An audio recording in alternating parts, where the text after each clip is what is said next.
you sitting down for? I was going to milk that for a while. You guys can stretch that out in post, right? You can make that longer in the edit. Thank you, Bevan. Thank you all. Jai Guru Dev.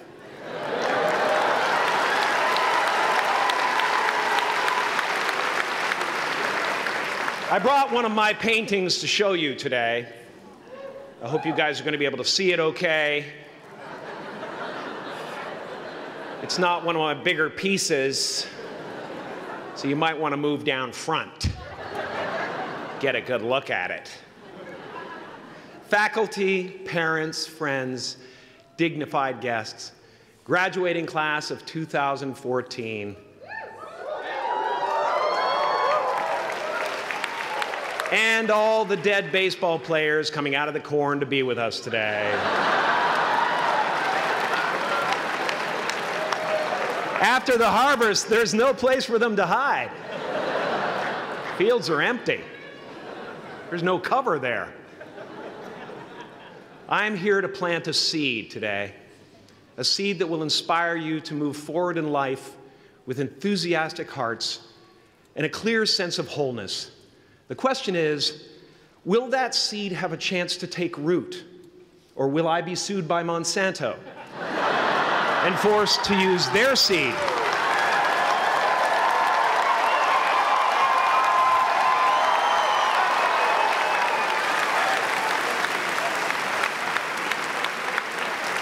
Which may not be totally Ayurvedic.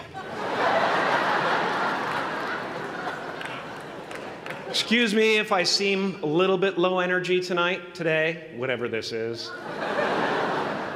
I slept with my head to the north last night. Oh man! Oh man! You know how that is, right, kids? Yeah. Woke up right in the middle of Pitta, couldn't get back to sleep till Vata rolled around. Crazy.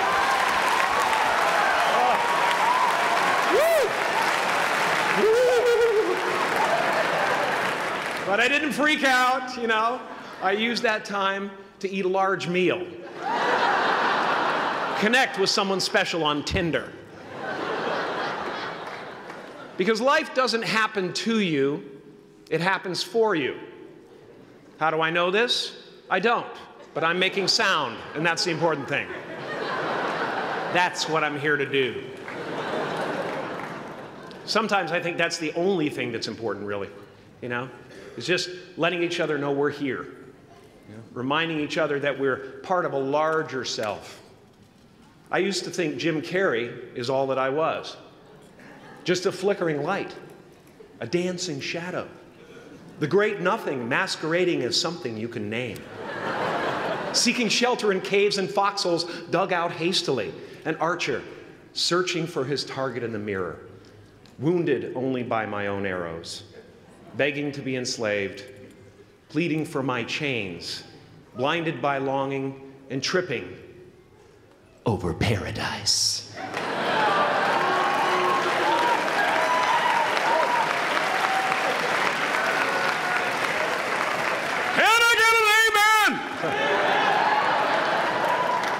You didn't think I could be serious, did you? I don't think you understand who you're dealing with. I have no limits.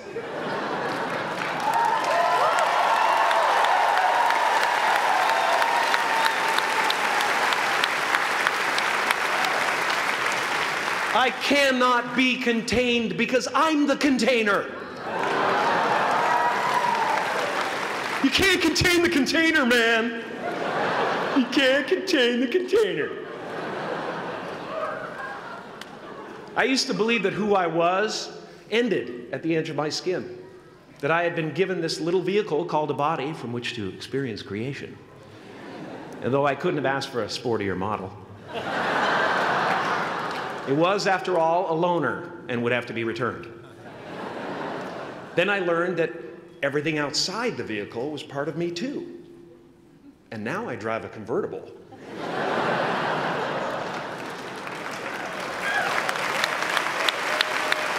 Yeah, man.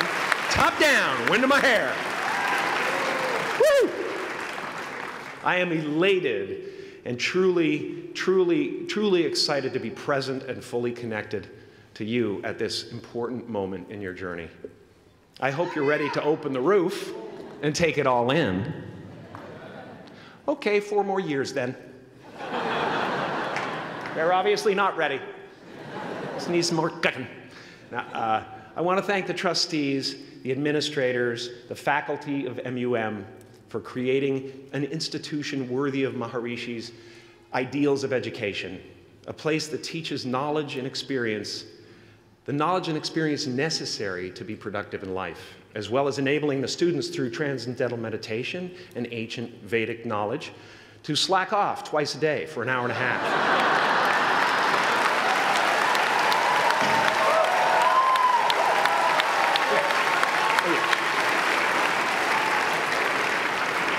Don't think you're fooling me. But I guess it has some benefits.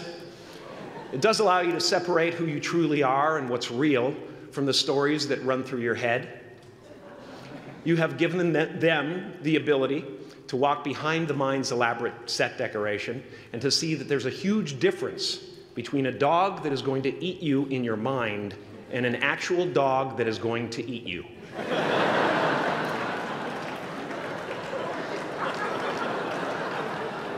That may sound like no big deal, but many never learn that distinction. And they spend a great deal of their lives living in fight or flight response. I'd like to acknowledge all of you wonderful parents. Way to go. What a fantastic job you've done. For your tireless dedication, your love, your support, most of all, for the attention that you paid to your children. I have a saying, beware the unloved, because they will eventually hurt themselves or me. But when I look at this group here, you know, I feel really safe. I do. I'm just going to say it. My room is not locked. My room is not locked. No doubt some of you will turn out to be crooks. But white-collar stuff, you know, Wall Street, that type of thing, you know, crimes committed by people with self-esteem. Stuff parents can still be proud of in a weird way. And to the graduating class of 2017, -3, you didn't let me finish. Congratulations. Yes, give yourself a round of applause, please. Please.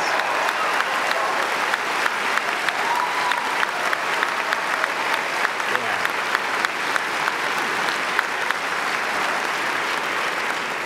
You are the vanguard of knowledge and consciousness, a new wave in a vast ocean of possibilities. On the other side of that door, there's a world starving for new ideas, new leadership. I've been out there for 30 years. She's a wildcat. Oh, she'll rub up against your leg and purr until you pick her up and start petting her, and then out of nowhere, she'll swat you in the face. It can be rough out there, but that's okay, because there's soft serve ice cream with sprinkles. I guess that's what I'm really trying to say here today. Sometimes it's okay to eat your feelings. Now, fear is going to be a player in your life, but you get to decide how much. You can spend your whole life imagining ghosts, worrying about the pathway to the future, but all there will ever be is what's happening here, and the decisions we make in this moment, which are based in either love or fear.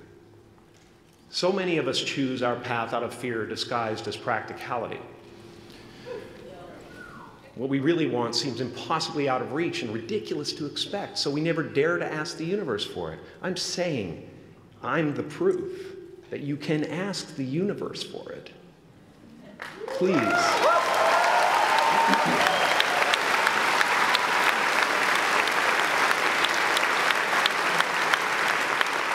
And if it doesn't happen for you right away, it's only because the universe is so busy fulfilling my order.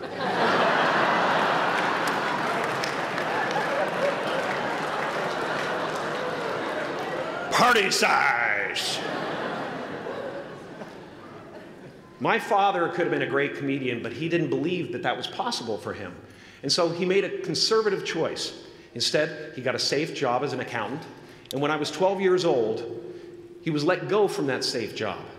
And our family had to do whatever we could to survive. I learned many great lessons from my father, not the least of which was that you can fail at what you don't want. So you might as well take a chance on doing what you love.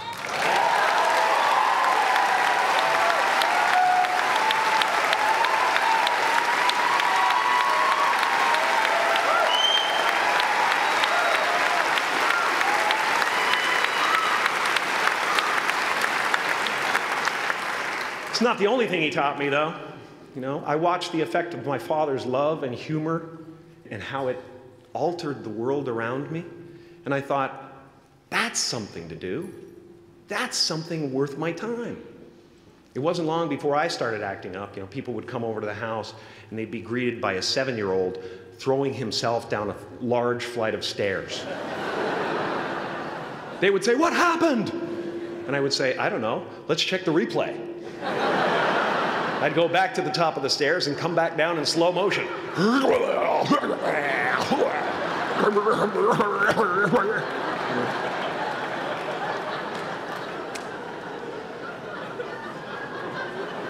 It was a very strange household. My father used to brag that I wasn't a ham, I was the whole pig. And he treated my talent as if it was his second chance. When I was about 28, after a decade as a professional comedian, I realized one night in LA that the purpose of my life had always been to free people from concern, just like my dad. And when I realized this, I dubbed my new devotion the Church of Freedom from Concern. The Church of FFC.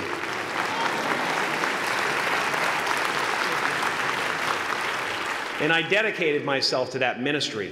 What's yours? How will you serve the world? What do they need that your talent can provide? That's all you have to figure out. As someone who's done what you're about to go and do, I can tell you from experience, the effect you have on others is the most valuable currency there is.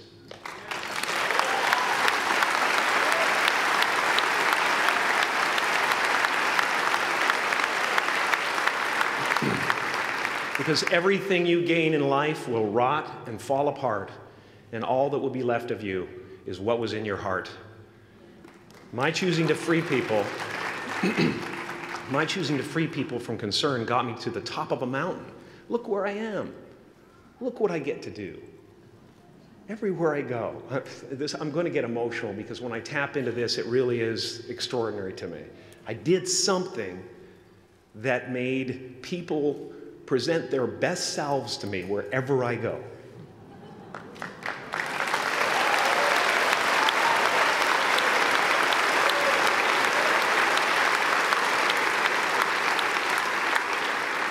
I am at the top of the mountain, and I was, and the only one I hadn't freed was myself, and that's when my search for identity deepened.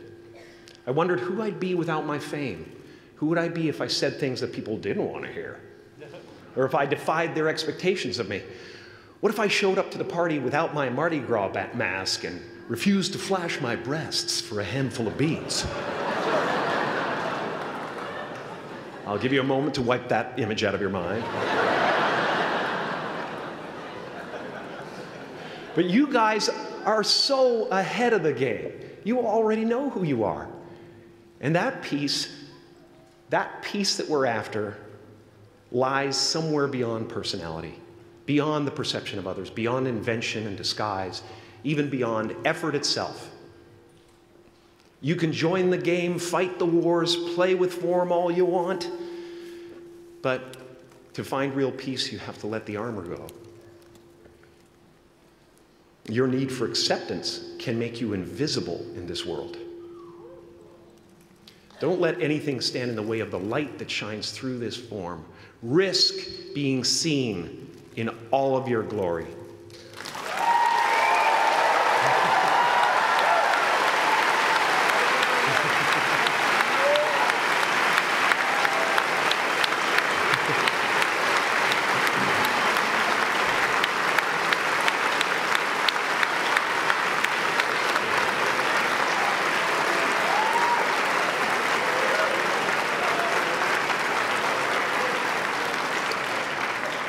It's not big enough. This painting is big for a reason. It's called high visibility. It's about picking up the light and daring to be seen. Here's the tricky part. Everyone is attracted to the light. The party host up at the top, who thinks unconsciousness is bliss and is always offering to drink from the bottles that empty you. Misery below her. Despises the light, can't stand when you're doing well, wishes you nothing but the worst. The Queen of Diamonds, under him, needs a king to build her house of cards. And the hollow one down bottom there will cling to your leg and say, please don't leave me behind, for I have abandoned myself. Even those who are closest to you and most in love with you, the people you love most in the world, will find clarity confronting at times. This painting took me thousands of hours to complete. And when I was finished, thank you, thousands of hours, yes. I'll never get them back. I'll never get them back. I worked on this for so long. I was weeks and weeks like a madman alone on a scaffolding. And when I was finished, one of my friends said, this would be a cool blacklight painting. So I started over.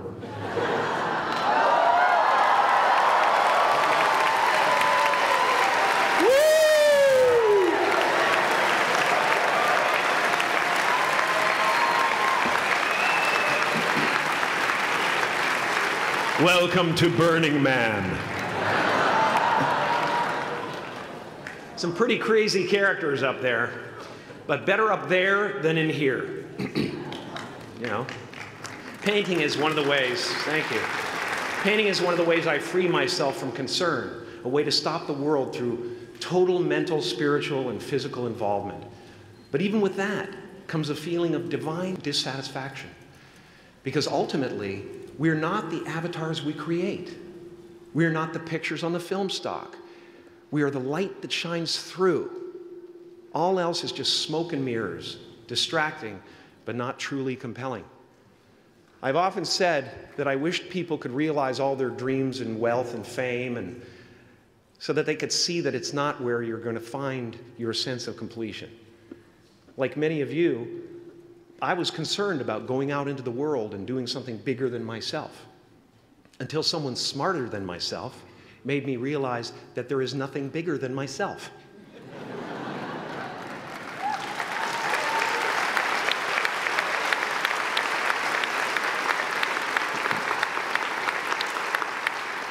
My soul is not contained within the limits of my body. My body is contained within the limitlessness of my soul. One unified field.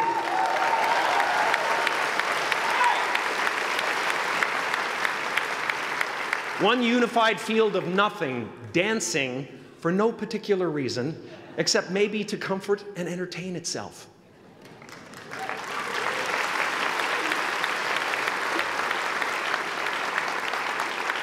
As that shift happens in you, you won't be feeling the world, you'll be felt by it, you'll be embraced by it.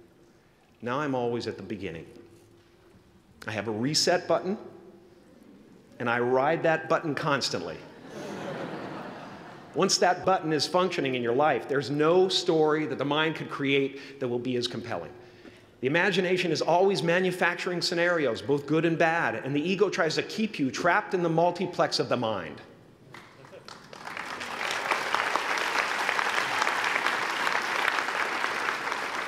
Our eyes are not viewers, they're also projectors that are running a second story over the picture. that we see in front of us all the time. Fear is writing that script, and the working title is, I'll Never Be Enough.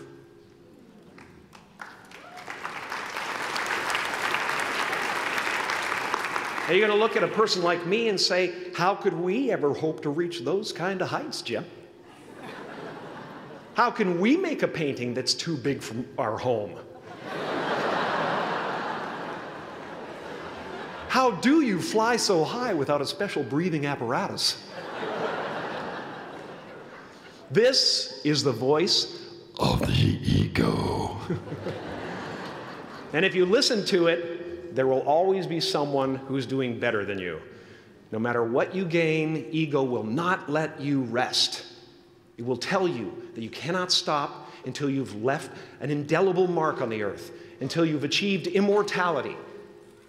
How tricky is this ego that it would tempt us with the promise of something we already possess?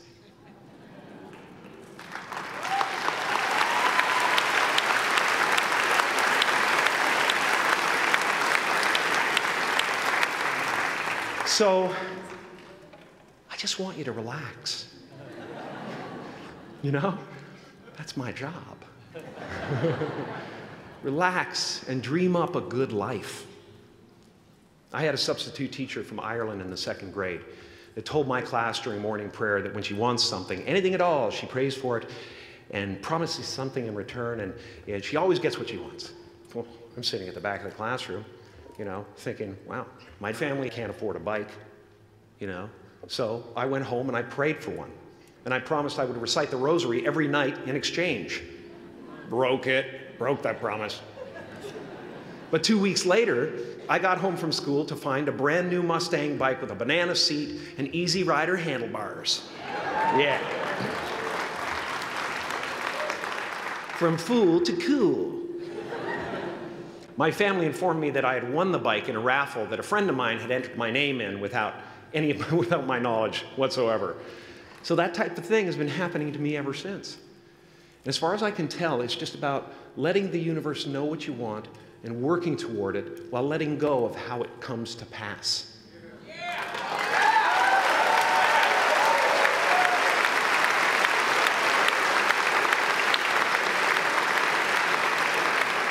Your job is not to figure out how it's going to happen for you, but to open the door in your head. And when the door opens in real life, just walk through it.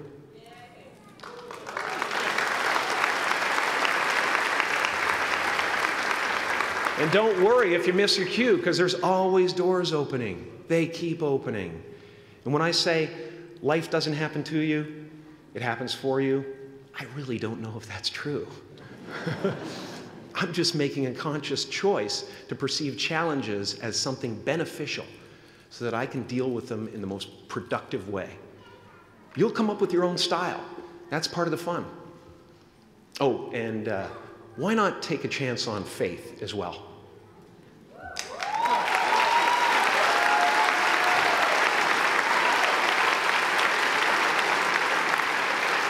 Take a chance on faith. Not religion, but faith. Not hope, but faith. I don't believe in hope. Hope is a beggar.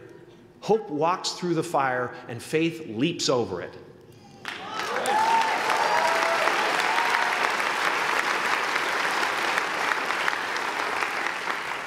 You are ready and able to do beautiful things in this world. And after you walk through those doors today, you will only ever have two choices: love or fear. Choose love, and don't ever let fear turn you against your playful heart. Thank you so much. Thank you, Gav. I'm so honored. Thank you.